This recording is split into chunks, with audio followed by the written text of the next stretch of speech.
Hello বন্ধুরা, দেখো মেয়ে স্কুল থেকে এসে ব্রেকফাস্ট খেতে শুরু করে দিয়েছে। ব্রেকফাস্টে কি আছে গো তোমার?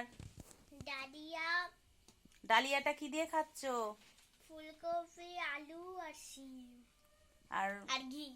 আর মুগ ডাল মুসুর ডাল দিয়েছি তো ডালিয়াতে, বুঝতে পারছো? হ্যাঁ, তো বুঝে খেতে গেছি কেমন বলছি। লাগছে গো? আর সঙ্গে কি আছে ডালিয়ার সাথে? আলুর বড়া। গরম গরম আলুর বড়া বন্ধুরা, দেখো।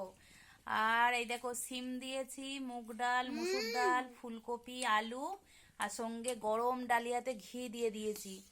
মেয়ে খুব ভালোবাসে, মেয়ের বাবাও এই জিনিসই খেয়ে মানে স্কুলে চলে গেছে তার ডিউটি পালন করতে। আর মেয়ে স্কুল থেকে এসে খাচ্ছে। তোমরাও দেরি করো না, খেয়ে নাও। খাওয়ার টাইম ব্রেকফাস্টের পেরিয়ে গেছে। আমার মেয়ে 11টায় স্কুল থেকে আসে বলে আজকে এক্সামের জন্য একটু তাড়াতাড়ি চলে এসছে, 15 মিনিট আগে।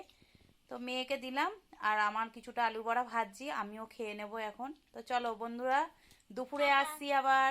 আজকে মঙ্গলবার, নিরামিষ। বাই করলে না বন্ধুদের? বাই। উমা, এত খিদে পেয়েছে দেখো বন্ধুরা, বাই করছে কিরম ভাবে। তো বাই বাই, টাটা, ভালো থেকো সবাই, সুস্থ থেকো, টাটা।